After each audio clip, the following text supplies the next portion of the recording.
الحمد للہ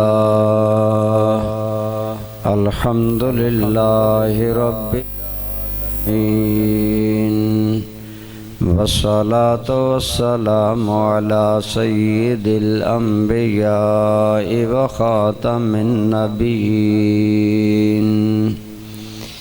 المبعوث رحمة للعالمین وعلى آلہ وأصحابہ اجمعین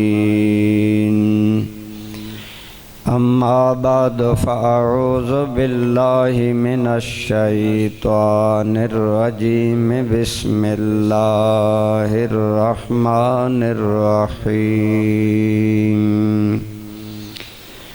ان اللہ یأمرکم ان تؤدوا الامانات الی اہلہا قال النبی صلی اللہ تعالی علیہ وآلہ وسلم الدین النصیحہ قیل لمن یا رسول اللہ قال للہ ولکتابہ ولرسولہ ولأئمۃ المسلمین ولعامتہم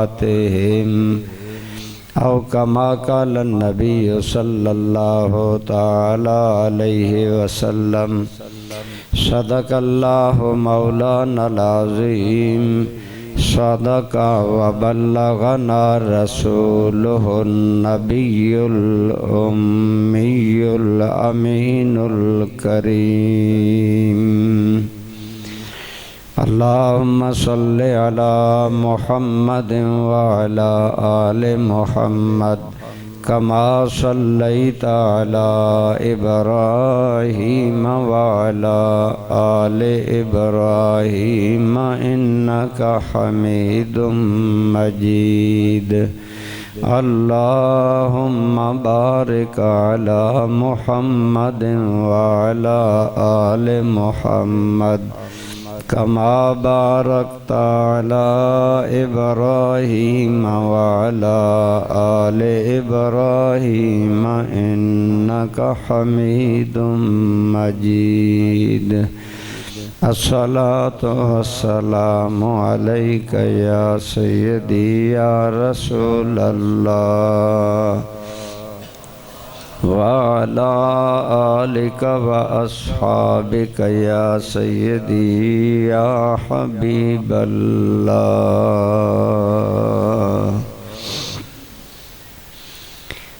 حمد و صلاة کے بعد قابل احترام برادران اسلام بزرگوں دوستوں عزیزوں حضور نبی کریم صلی اللہ تعالی علیہ وآلہ وسلم کا ارشاد پاک ہے الدین النصیحہ دین خلوص کا نام ہے قیل لمن یا رسول اللہ صلی اللہ علیہ وسلم صحابہ کرام نے عرض کیا یا رسول اللہ صلی اللہ علیہ وسلم دین اگر خلوص کا نام ہے تو کس کے لیے ہمیں خالص ہونا چاہیے؟ تو آپ نے فرمایا سب سے پہلے للہ بندہ مومن کو اللہ کے لیے مخلص ہونا چاہیے، اللہ کے لیے بندے کو خالص ہونا چاہیے، وَلِكِتَابِهِ اور اللہ کی کتاب کے لیے بندہ مومن کو مخلص ہونا چاہیے، وَلِرَسُولِهِ اور اس کے رسول سے، وَلِأَئِمَّةِ الْمُسْلِمِينَ اور مسلمانوں کے اماموں یعنی حکمرانوں سے، وَلِعَامَّتِهِمْ اور عام مسلمانوں کے لیے مخلص ہونا یہ دین ہے۔ تو گویا دین یہ ہے کہ بندے کا تعلق اللہ تعالیٰ سے، اللہ کی کتاب سے، اللہ کے رسول رحمت صلی اللہ علیہ وآلہ وسلم سے اور اپنے مسلمان حکمرانوں سے اور عام مسلمانوں سے۔ ان میں سے ہر ایک چیز تفصیل طلب ہے۔ بندہ اللہ کے لیے مخلص کیسے ہو، پہلا سوال۔ اب واضح بات ہے کہ سب سے پہلے بندے کو اللہ کی توحید میں خالص ہونا چاہیے کہ عبادت کے لائق صرف اللہ کی ذات ہے، اللہ تعالیٰ کے علاوہ کوئی بھی عبادت کے لائق نہیں ہے۔ یہ بات ہر بندہ مومن کے دل میں ہونی چاہیے اور ہے، لیکن اسے واضح طور پر پریکٹیکلی اور ہر وقت پیش نظر رکھنا چاہیے کہ اللہ رب العالمین اپنی ذات میں، اپنی صفات میں ایسا ایک ہے جیسا اور کوئی نہیں، اور وہی ذات عبادت کے لائق ہے۔ اسی طرح اللہ تعالیٰ سے خالص ہونے کا یہ بھی مطلب ہے کہ اللہ کے احکام پر بندہ صدق دل سے عمل کرے، دل و جان سے اللہ تعالیٰ کے احکام پر عمل کرے۔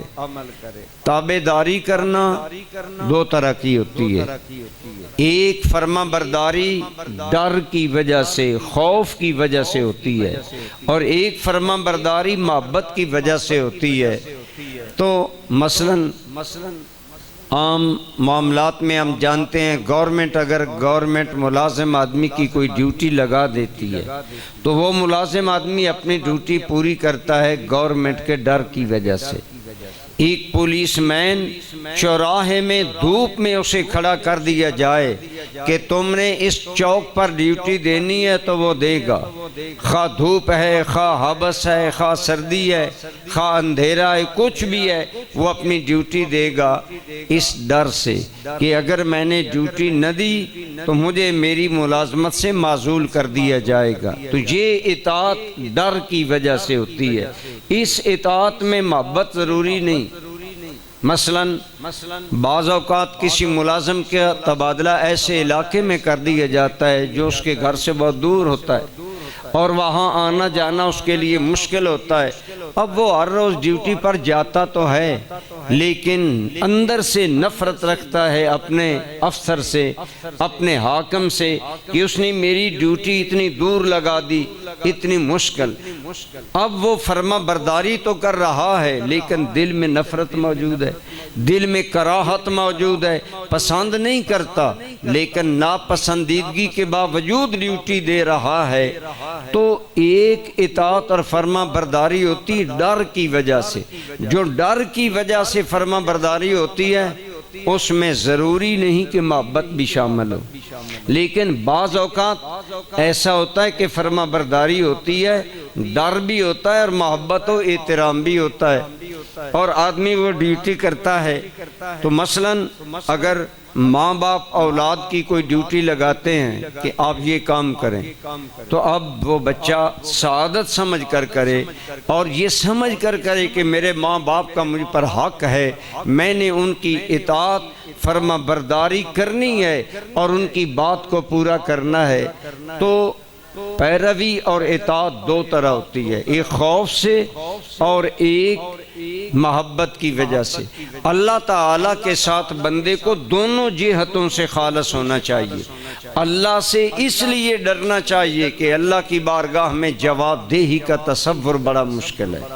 اللہ اگر حساب لے گا تو حساب دینا بڑا مشکل ہوگا، اس لیے بندہ اس ڈر سے بھی خلوص سے عمل کرے کہ کل اللہ کی بارگاہ میں میرے لیے جواب دینا آسان ہو جائے۔ تو اللہ کے ساتھ مخلص ہونے کا مطلب یہ ہے کہ بندہ خوف میں بھی اللہ کی اطاعت کرے تو خلوص کے ساتھ، جواب دہی کے ڈر سے کہ میں جواب دہ کیسے ہوں گا، اور اگر اللہ کی فرما برداری محبت کے اعتبار میں بھی کرے کہ میرا وہ خالق ہے، وہ میرا مالک ہے، وہی میرا رازق ہے، اور جب ساری نعمتیں بخشنے والا وہ ہے تو اس سے زیادہ میرے دل میں یا میری ذات میں خلوص کا مستحق اور کون ہوگا؟ اللہ سے بڑھ کر کس کے لیے میں خلوص کروں؟ حضرت سیدنا عمر فاروق رضی اللہ تعالی عنہ جب آپ کو فیروز ابو لولو مجوسی غلام نے خنجر مار کر زخمی کر دیا، حضرت عمر کی زندگی سے امید کٹ گئی، لوگوں کی زخم بہت بڑا تھا، خون نہیں رک رہا تھا، تو لوگوں نے کہا امیر المومنین آپ تو اب دنیا سے جا رہے ہیں، ظاہری اسباب نظر آ رہے ہیں، آپ کسی کو امیر المومنین بنا دیں اپنے بعد، تاکہ امت لڑتی نہ رہے، آپس میں جھگڑا نہ کر۔ جیسے حضرت صدیق اکبر نے آپ کا نام پیش کیا، امت نے قبول کر لیا، آپ بھی کسی کا نام پیش کر دیں، نام لے دیں۔ حضرت سیدنا فاروق اعظم رضی اللہ تعالیٰ عنہ نے 6 نام دیے، فرمایا ان میں سے ہر بندہ خلافت کا میری نظر میں اہل ہے، تم جسے چاہو اپنا امیر المومنین بنا لو۔ کون کون سے نام تھے؟ حضرت سیدنا عثمان غنی، علی المرتضیٰ، حضرت زبیر، حضرت طلحہ، حضرت عبد الرحمن ابن عوف، سعد ابن ابی وقاص، یہ عظیم الشان ذاتیں تھیں، اور یہ سارے 10 مبشرہ صحابہ ہیں۔ فرمایا یہ 6 بندے ہیں، ان میں سے جس کے نام پر چاہو متفق ہو جاؤ۔ بعد میں اتفاق حضرت عثمان غنی کے نام پر ہوا، لیکن آپ سے یہ بھی عرض کیا گیا کہ جناب یہ 6 آدمی ہیں، 6 آدمیوں میں ہمیں انتخاب کرتے ہوئے مشکل پیش آئے گی، آپ بڑے صاحب بصیرت انسان ہیں، ایک بندے کا نام دیں دیں۔ اور ایک بندے نے کہا کہ آپ کے بیٹے عبداللہ ابن عمر بہت نیک آدمی ہیں، آپ کے بیٹے بھی ہیں، آپ کا خاندانی شرف عزت مقام ہے، اس لیے آپ اپنے بیٹے کو متعین کر دیں۔ تو حضرت عمر نے اس سے انکار کیا اور آگے ایک جملہ بولا جو اللہ کے خوف پر اور احساس ذمہ داری پر مبنی ہے۔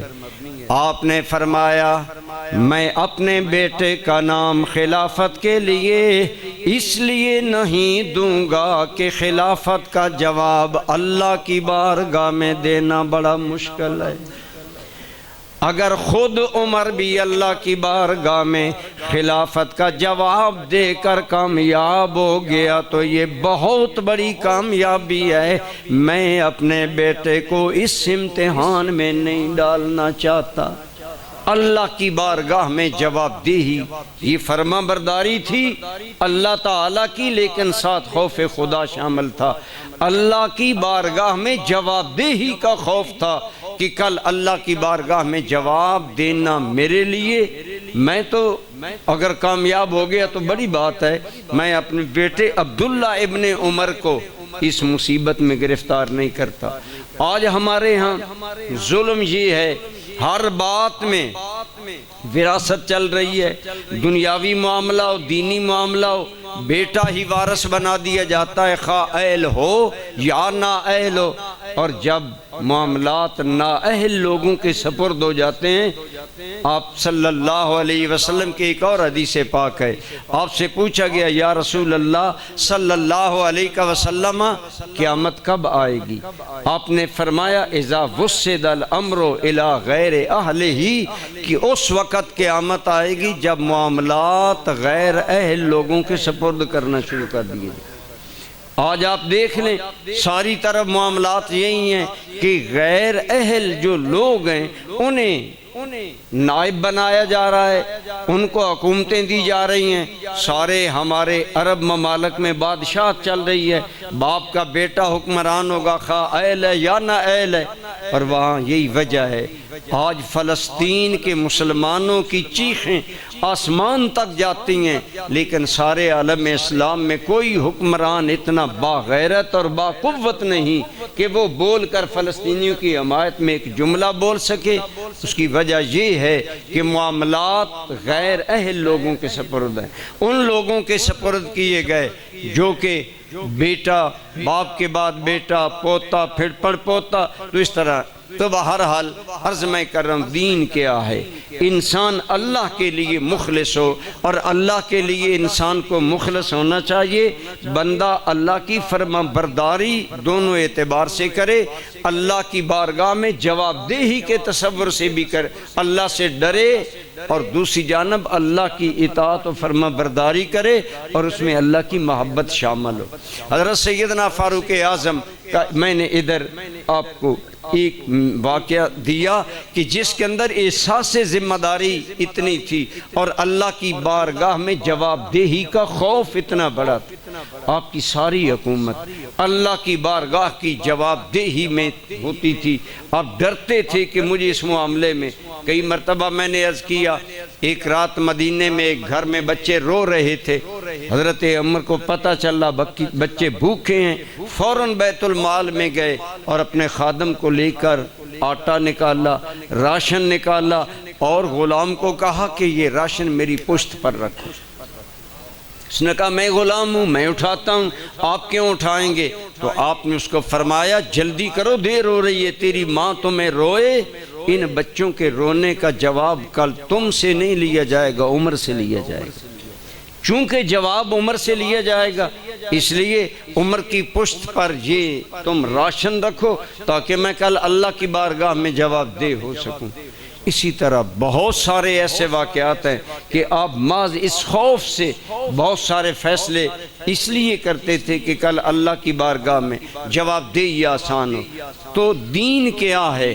اللہ کے لیے مخلص ہونا، اور اللہ کے لیے مخلص ہونا یہ ہے کہ ہر ہمارا عمل اللہ کی بارگاہ میں جواب دہی کے تصور سے ہو، اور پھر اس میں خوف بھی ہو، محبت بھی ہو۔ خوف اس لیے ہو کہ وہ ذات گرفت کرنے پر قادر ہے، یہ ہمارا عقیدہ ہے نا، اللہ قہار جبار ہے، اس کے اندر قوت ہے، جو چاہے کرنا چاہتا ہے۔ اس لیے یہ عقیدہ رکھنا ضروری ہے کہ کل مجھے اللہ کی بارگاہ میں اپنے، اور دوسری جانب محبت کا معاملہ کہ اللہ کی محبت میں عمل کرنا چاہیے۔ یہ بھی میں نے کئی مرتبہ عرض کیا، حضرت فاروق اعظم کا ایک دوست آپ کے لیے ایک مغزیات سے بنا ہوا حلوہ لایا، بہت اچھا حلوہ، جس کے اندر اس نے اس وقت عموماً گھر تیار کیے جاتے تھے حلوے، اور ان کے اندر بہت مغزیات، بادام، پستہ وغیرہ ڈالا، اور آپ سے ایک مدت کے بعد ملنے آیا تو کہا امیر المومنین میں نے سوچا آپ کو دماغی کام زیادہ ہوتا ہے، میں آپ کے لیے یہ بہترین حلوہ بنا کر لایا۔ بیٹھے تھے، ابھی بات چیت ہو رہی تھی، ملاقات ہو رہی تھی کہ ایک سائل آ گیا، اس نے کہا میں بھوکا ہوں، مجھے کھلایا جائے۔ حضرت عمر نے ایک خادم کو اشارہ کیا، یہ حلوہ اٹھاؤ اور اس کو دو۔ اب جو آدمی آپ کے لیے تحفتاً حلوہ لایا تھا اس نے پکڑ لیا، اس نے کہا امیر المومنین میں اتنا قیمتی، اتنے شوق سے اور مغزیات سے عملہ یہ حلوہ تیار کرا کر آپ کے لیے لایا، اور آپ جس سوالی کو دے رہے ہیں اسے کیا پتا یہ حلوہ کیا چیز ہے، اس کے اندر مغزیات کتنے اور یہ کتنا قیمتی ہے۔ تو حضرت عمر کا اگلا جواب سنیے، آپ نے فرمایا اے میرے دوست، تو نے مجھے یہ تحفہ دیا، میں نے قبول کر لیا، اب میں اس سائل کو دے رہا ہوں، مانا سائل اس حلوے کا معیار نہیں جانتا، مغزیات کی تفصیلات نہیں جانتا، لیکن جس اللہ کے لیے دے رہا ہوں وہ تو جانتا ہے کہ میں اللہ کی محبت میں دے رہا ہوں۔ وَيُطْعِمُونَ الطَّعَامَ عَلَىٰ حُبِّهِ مِسْكِينًا وَيَتِيمًا وَأَسِيرًا۔ وہ اللہ کی محبت میں عمل کرتے ہیں، تو اللہ کے ساتھ خلوص یہ ہے کہ بندہ اللہ سے ڈرتا بھی رہے اور اللہ سے محبت بھی کرے۔ اللہ سے جب محبت کرے گا یقیناً محبت کا جواب محبت میں آئے گا۔ جب بندہ دل کی گہرائیوں سے اللہ سے محبت کرتا ہے نا تو خدا کی قسم اللہ اپنے بندے کی طرف توجہ کرنے میں کوئی دیر نہیں لگاتا، فوراً کرم ہوتا ہے، فوراً مہربانی ہوتی ہے۔ اللہ تعالیٰ وہ لجپال ہے، اس لیے دین کیا ہے؟ الدین النصیحہ، دین خلوص کا نام ہے۔ لمن یا رسول اللہ، یا رسول اللہ کس کے لیے ہم مخلص ہوں؟ فرمایا للہ، اللہ کے لیے مخلص ہو جاؤ، وَلِکِتَابِهِ، اللہ کی کتاب کے لیے مخلص ہو جاؤ۔ اللہ کی کتاب سے خلوص یہ ہے قرآن پڑھا جائے، قرآن کو تلاوت کی جائے، اس کا پہلا حق یہ ہے کہ قرآن کی تلاوت کی جائے۔ میں عموماً عرض کرتا ہوں کتنے مسلمان ہیں جو کہ قرآن کریم کی زیارت تک نہیں کرتے، مہینوں گزر جاتے ہیں، سالوں گزر جاتے ہیں، قرآن پڑھے ہوئے ہیں، قرآن نہیں پڑھتے، قرآن کی زیارت نہیں کرتے۔ یہ قرآن کا پہلا حق ہے، حالانکہ قرآن کے بہت سے حقوق ہیں۔ قرآن کو صحیح انداز میں پڑھنا یہ قرآن کا پہلا حق ہے۔ دوسرا حق ہے قرآن کو یاد کرنا۔ تیسرا حق ہے قرآن کو سمجھنا کہ جو آپ پڑھ رہے ہیں وہ سمجھیں۔ چوتھا حق یہ ہے کہ آپ قرآن میں غور کریں۔ پانچواں حق یہ ہے کہ آپ قرآن پر عمل کریں۔ یہ سارے حقوق، ان میں سے بعد والے عمل تو دور کی بات رہی، قرآن کریم میں غور تدبر تو دور کی بات رہی۔ اگر ہم غور و فکر کرتے تو قوم قرآن میں غور و فکر کر کے چاند پر پہنچ گئی۔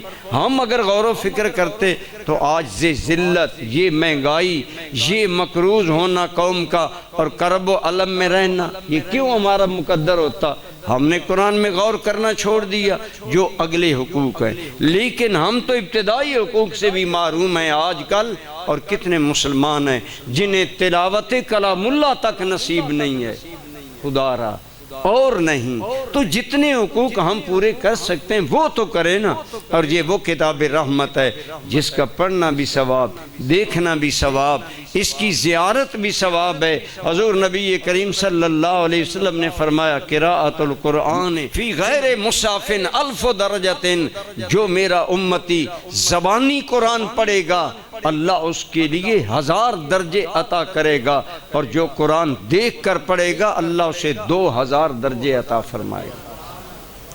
مختلف الفاظ ہیں اس بارے میں کہ قرآن دیکھ کر زبانی پڑھنے سے جو ثواب ملتا ہے، قرآن دیکھ کر پڑھنے سے اسے ڈبل ثواب ملتا ہے۔